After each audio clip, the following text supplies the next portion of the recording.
हरे कृष्ण। तो इस कोट में आज के प्रभुपाद कहते हैं कि जैसे ही हम किसी सुंदर स्त्री का दर्शन करते हैं और खास करके उसके वक्षस्थल का और उसके बगल का दर्शन करते हैं तो हमारा मन विचलित होता है, और इसलिए जब तक हम इन सब वस्तुओं से विचलित होंगे, एक पुरुष के लिए स्त्री का दर्शन और स्त्री के लिए पुरुष के रूप को, उसके शौर्य को, उसको धैर्य को देखकर अगर कोई स्त्री आकर्षित हो जाती है तो विरुद्ध लिंग से जब तक हम आकर्षित और प्रभावित होंगे तब तक हमें जन्म मृत्यु के चक्र में फंसे रहना होगा, ये प्रभुपाद कहते हैं।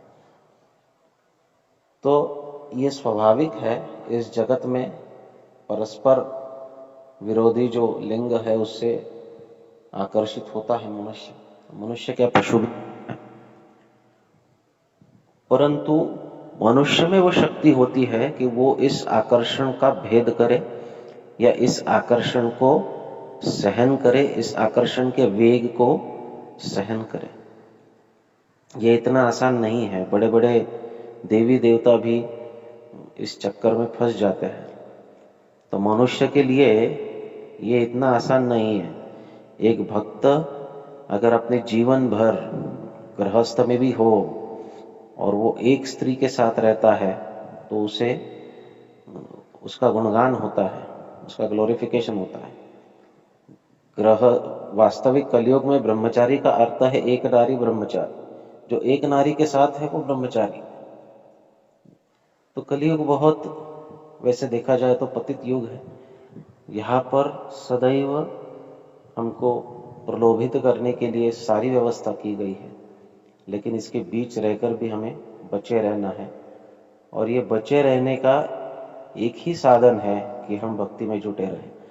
अगर हमारा मन भक्ति से रचा पचा नहीं है, भक्ति से आकर्षित नहीं है, भक्ति के कार्यों में पूरी तरह एंगेज नहीं है, सेवाओं में पूरी तरह व्यस्त नहीं है, तो ये बहुत अधिक स्वाभाविक है कि हम हमारे अपोजिट या विरोधी लिंग से आकर्षित हो जाए।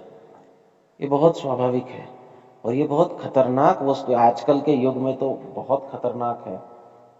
इतने प्रलोभन और इतना आकर्षण और इतना डाइवर्जन यहाँ पर है कि व्यक्ति भक्ति से बहुत आसानी से पथभ्रष्ट हो सकता है।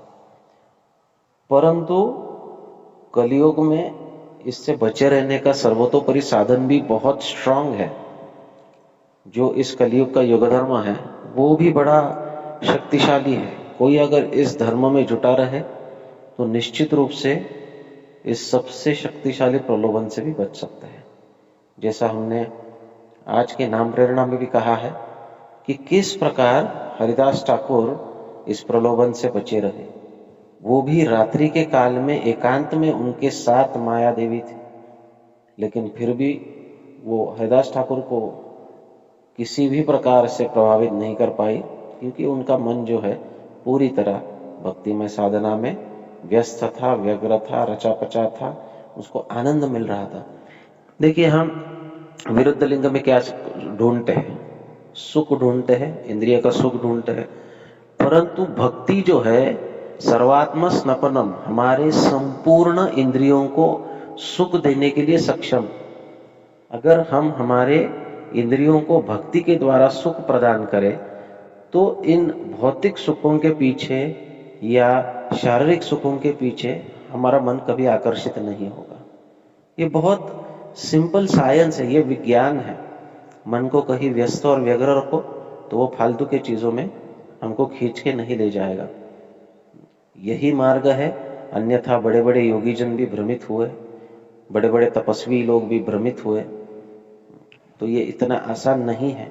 परंतु भक्ति का अगर कोई मार्ग स्वीकार करता है, साधन करता है, हरिनाम का जप करता है, भक्तों का संग करता है, भागवत श्रवण करता है, धामवास इत्यादि करता है, तो उसके जीवन में ये बड़ा आसान हो जाता है।